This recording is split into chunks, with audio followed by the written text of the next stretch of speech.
Entonces, señores, pues adelante.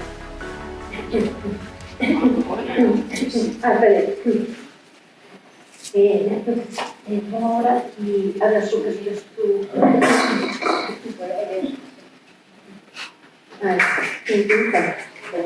Hola.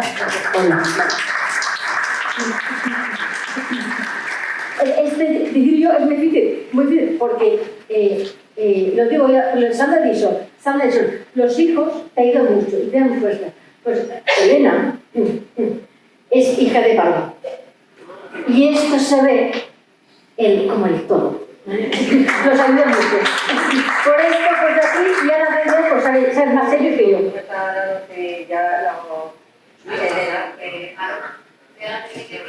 Vale, sí. Pues os presento a mi hija, que va a hablar de círculos restaurativos después del silencio. Su compañera no ha podido venir porque está malita, pero ya lo explicará también ella. Bueno, adelante. Para ti, si quieres. Bueno, aquí ya nos conocemos mucho. Somos una gran familia, caras conocidas.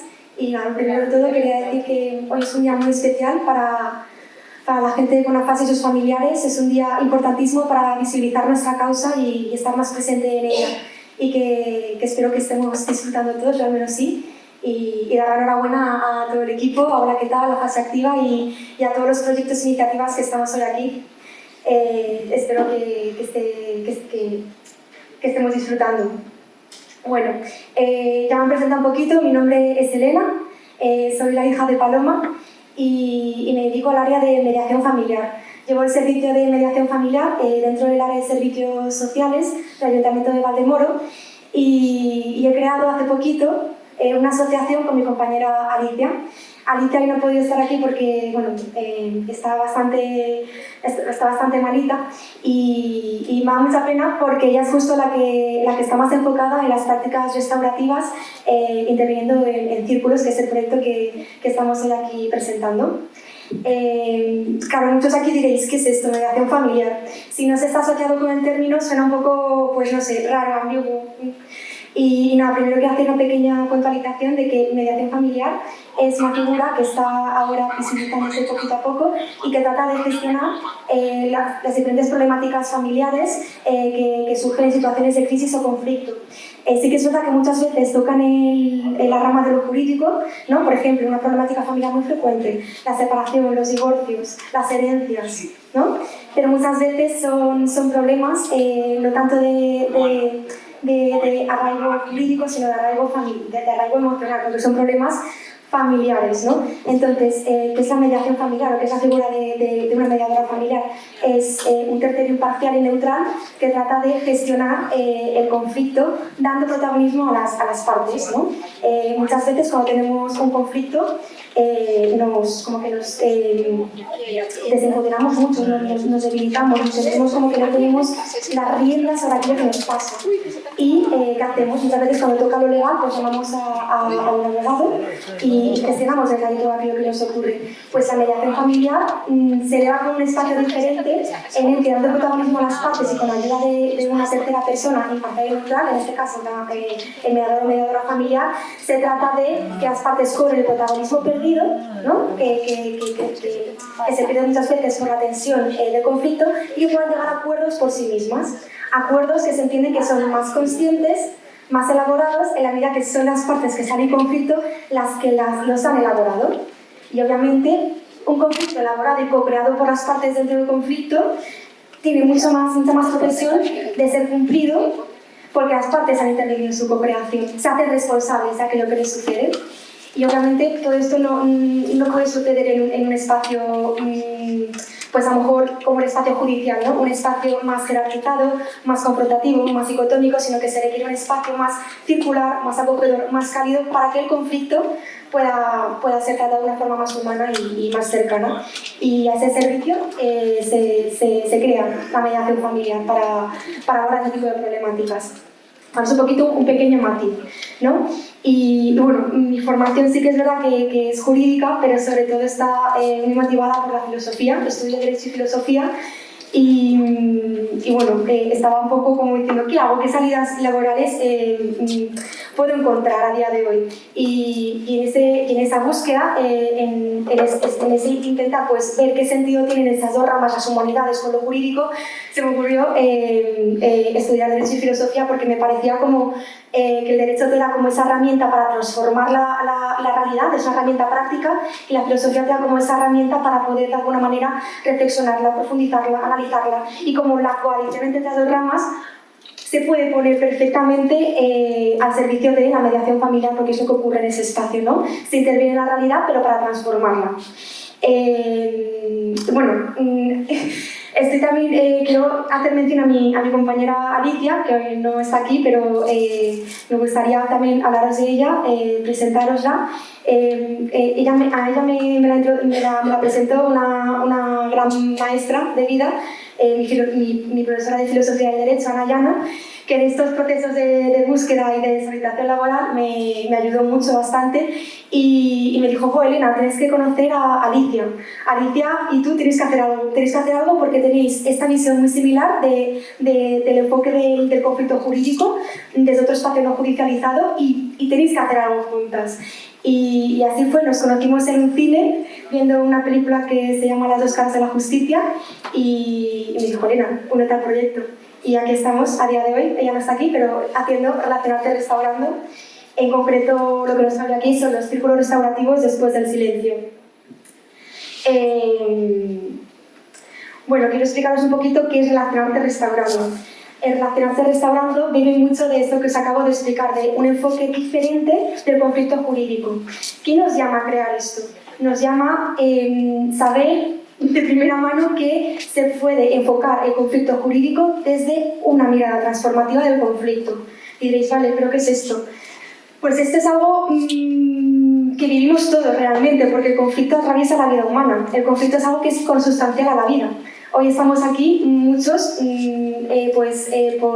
por una problemática mejor que nos une, como es vivir como principal afectado, como familiar, la fascia, y muchas veces cuando atravesamos este conflicto, ¿no? Desde, por ejemplo, yo lo sé porque esto nace del mundo jurídico, lo vivimos desde una confrontación y una dicotomía radicales. Lo que decía antes, el conflicto nos debilita, el conflicto saca lo peor de nosotros. ¿Y qué es esto, una visión transformativa del conflicto? ¿Y si el conflicto bien gestionado puede ser una oportunidad para el cambio, la transformación, el crecimiento? ¿Y si eso es posible? Si nos fijamos mucho en cómo desde el derecho se aborda el conflicto... mira, aquí estás yo, vamos pasando un poquito. Esta es mi compañera Alicia. Y vale, pues este es un poco la asociación, justo estaría la diapositiva.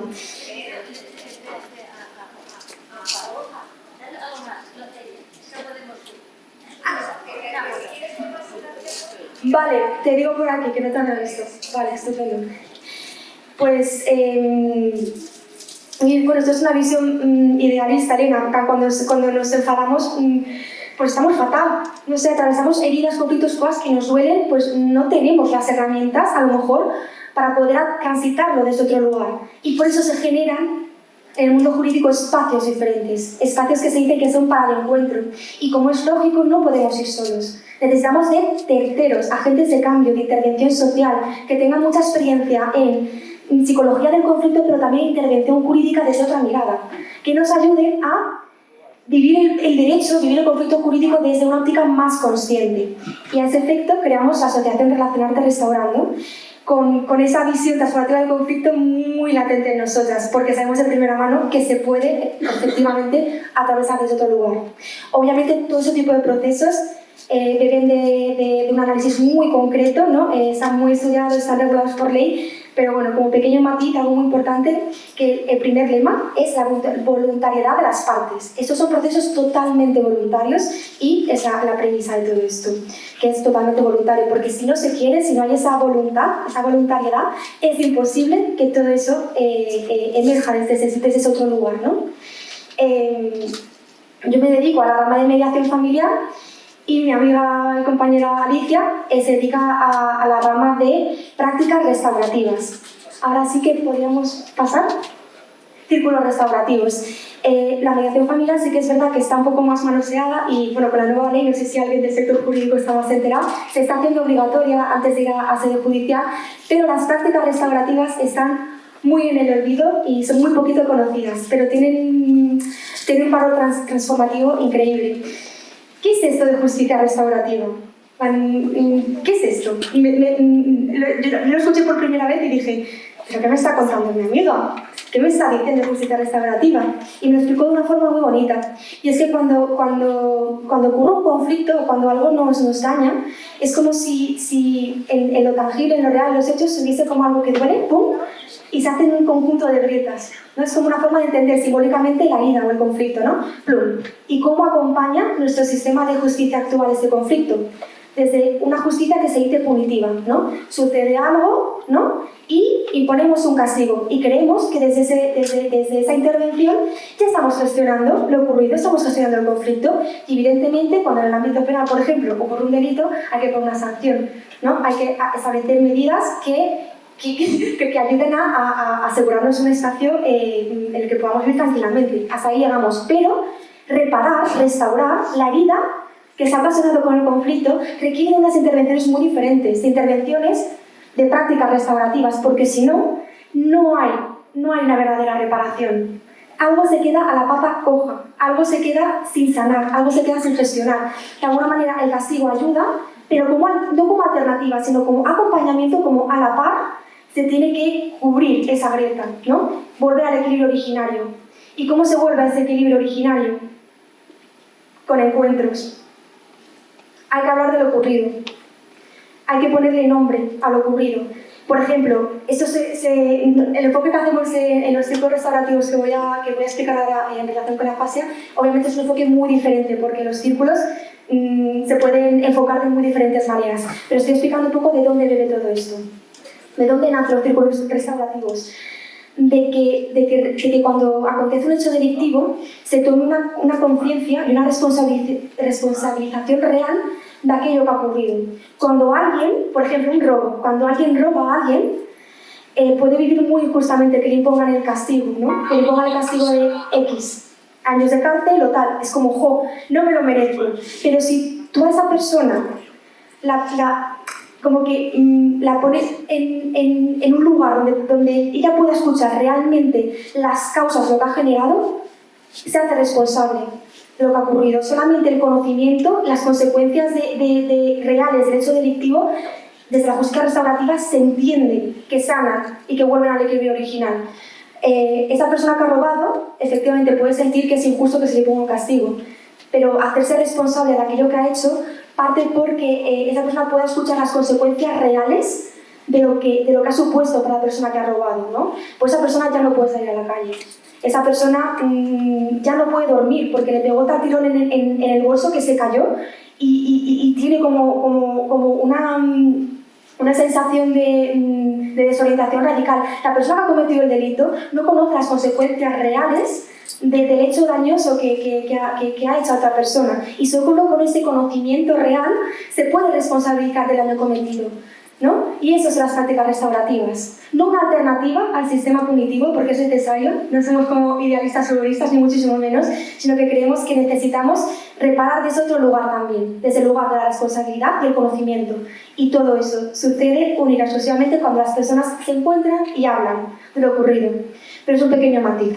No quiero hacer como más rollos de como cosas de derecho y demás, porque lo que me interesa sobre todo es que podamos como ver cómo todas estas prácticas se pueden enfocar en el proyecto que hemos creado, que se llama Círculos Restaurativos después del silencio. Bueno, esta iniciativa fue curiosa porque nace de una formación que mi compañera y yo tuvimos hace relativamente poquito. Fuimos a Valencia con una eminencia de estos temas que se llama Héctor del Valle y salimos, vamos, apasionadas. Hicimos una formación en círculos para la elaboración del trauma. Y se lo conté todo a mi madre. Me acuerdo que volví y dije, mamá, te voy a contar todo lo que he aprendido y demás. Lo escuchó con muchísima atención, me acuerdo, y me dice, Elena, todo esto que has aprendido hay que llevarlo a fase activa desde alguna iniciativa, desde algún proyecto, pero nos tenemos que sentar a hablar de cómo nos ha afectado esto y y ahí salió el proyecto. Me reuní con mi amiga Alicia y creamos esta iniciativa. ¿Ya podemos pasar la diapositiva? Vale, pues, ¿qué queremos generar con estos círculos restaurativos? Queremos generar un lugar de escucha y comprensión de la problemática que nos ha atravesado de diferentes maneras. ¿Por qué? Porque entendemos que yo, por ejemplo, como persona, como familiar de una persona con AFAS, en el caso de mi madre, he atravesado por una serie de problemáticas que no he podido elaborar, que no he podido abordar. A lo mejor sí a nivel individual y terapéutico, pero yo no he encontrado una comunidad, no he encontrado un círculo donde poder reunirme y trabajar poquito a poco aquello que me ha pasado, ¿no? Y sobre todo, sí que es verdad que a nivel familiar es muy importante intervenir, porque la familia es el primer núcleo, suele ser también amigos, parejas, familia, me refiero en el término amplio de familia, es también uno de los principales, o a veces el principal núcleo de recuperación de la persona con afasia. Y también hay que elaborar cómo esas personas han atravesado toda esta problemática, ¿no? ¿Qué han sentido? A lo mejor han tenido que hacer un duelo, una pérdida, o han tenido que reestructurar a lo mejor sus roles familiares o su día a día para dar acompañamiento desde otro lugar. Es como hablar de aquello que nos ha pasado, ¿no? Darle esa escucha. Y a la par que se trabaja con la familia, este proyecto solo tiene sentido si a la vez se hace un círculo de principales afectados por la afasia, para que ellos también puedan elaborar en círculo, en un lugar de encuentro, un lugar en el que puedan mirarse los unos a los otros, a los ojos, aquello que han sufrido, aquello que han atravesado, ¿no? Por eso se llama Después del silencio, y por eso el título encuentra todo su sentido en una problemática como la afasia, que te deja sin voz, que te deja pues sin palabras concretas ante aquello que pasa. Entonces vamos a generar círculos donde hablar de lo que ha ocurrido y donde elaborarlo desde otro lugar. Necesitamos a lo mejor escuchar voces diferentes que han atravesado por la misma problemática. ¿Cómo lo ha hecho mi compañero? O cómo yo he cogido este nuevo sentido para tener un acompañamiento comunitario. Lo que pasa es que, aunque tengamos las temáticas anotadas, y esto por práctica se ve, nunca se sabe lo que va a pasar en los círculos, porque en los círculos las partes que intervienen son las protagonistas. Bueno, quería saber si este círculo restaurativo, ¿vale? Si hay gente, por ejemplo, aquí, yo no soy de aquí de Madrid, yo soy la mujer de una persona con afasia, ¿se van a realizar también online? ¿O cómo va a ser semanalmente? ¿O es algo que habéis ya programado? ¿O cómo va a ser? Estamos esperando, muchas gracias por tu pregunta. Estamos esperando a que salga un grupo, eso para empezar. Y pues estamos aquí. Y bueno, a nivel estructural, lo que estamos viendo es que si sale un grupo online, lo gestionaremos todo online. Pero si sale mucha gente que es online, pues haríamos el grupo online. Pero es preferiblemente presencial. Imagínate que salen 5 personas más online. Vamos adelante, suficiente. Está bien, online. Lo importante es que el trabajo se haga. Si es de forma no presencial, va a estar bien también. Pero es importante el componente presencial en ese tipo de procesos. Y esto es importante, que se me había olvidado decirlo, por eso ahora respondo tu pregunta, y es que la intención última de este proyecto es que luego haya un círculo conjunto. Que bueno, en el folleto luego, si queréis en la mesita, lo podéis coger para ver cómo se estructuraría. Y es, vale, vamos a trabajar el círculo de afasia, el círculo de familiares, y después de todo el proceso, que es lo interesante, la práctica restaurativa es hablar en un círculo más amplio todos, para compartir cómo han sido nuestras vivencias dentro del círculo y a qué conclusiones hemos llegado, ¿no? Nutrirnos desde ahí, desde un espacio compartido, un círculo más amplio aún, ¿no? Para que haya una comprensión real de lo que ha ocurrido, ¿no? Vale, entonces nos tenemos que apuntar en algunos sitios. En la fase activa, eso es. Luego en los folletitos está un número de contacto, llamas allí y la gestión sería desde la fase activa, sí, desde ahí.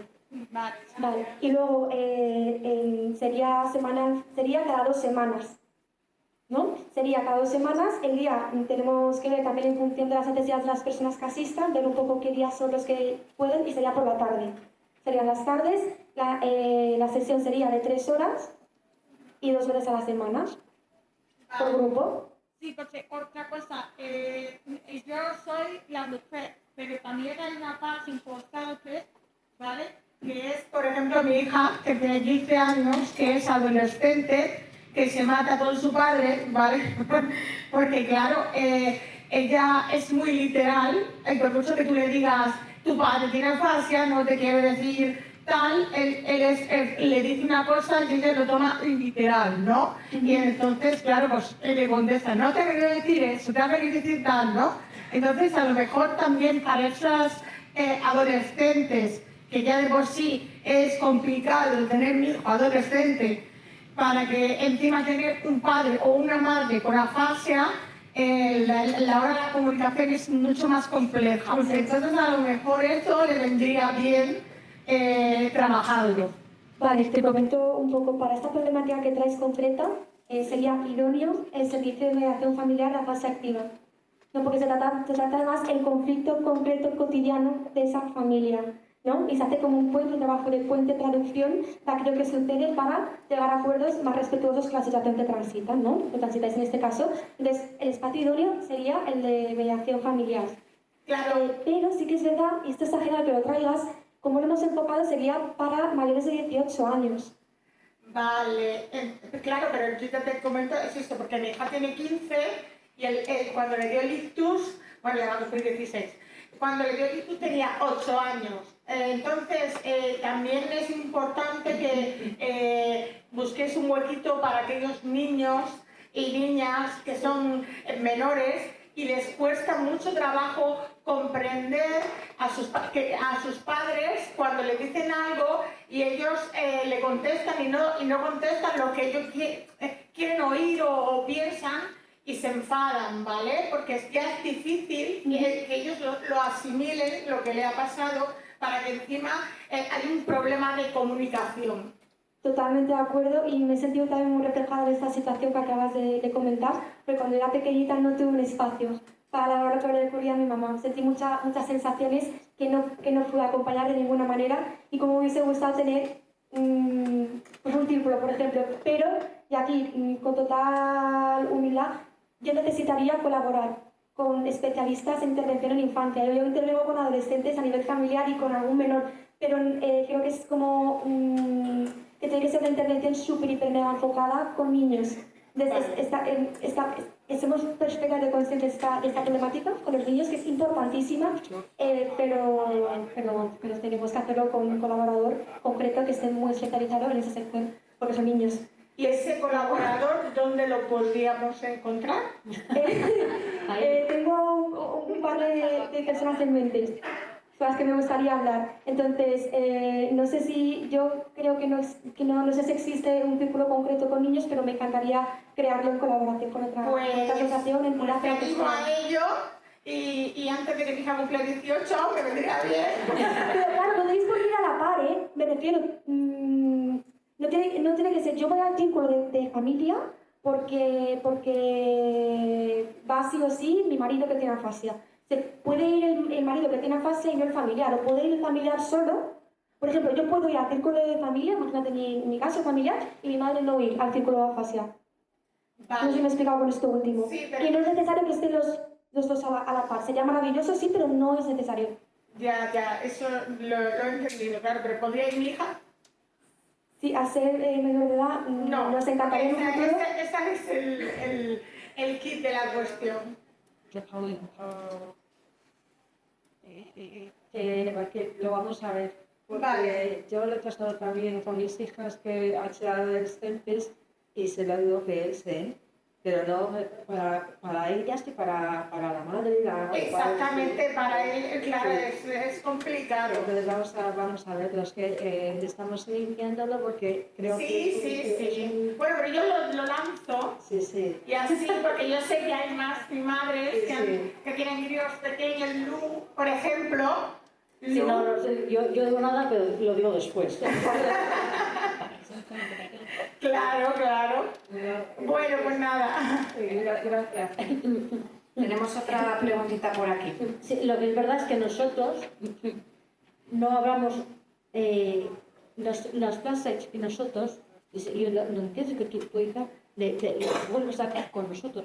Somos buscos, muy buscos. ¿Por qué? Porque no podemos lazas bonitas. No, entonces por esto, para lo que quieres, porque esta parte, no te podemos, y debemos buscar. Esto es y punto, porque no podemos, la parada se hace bien. Entonces ellos, ya, pero es que no puedo, lo que de bonitos puedo, pero bueno, ¿vale? Entonces esta es la parte del más y entiendo, eso entiendo, bueno, se entiende mucho, como siempre. Perdón, yo además de ser psicóloga, soy especialista en infancia y adolescencia, doy clases de infancia y adolescencia y como he tenido hijos, si os sirvo de colaboración, pues estoy para ayudaros. Encantada. Luego, si te parece, hablamos. Vale. Vale, gracias. Gracias.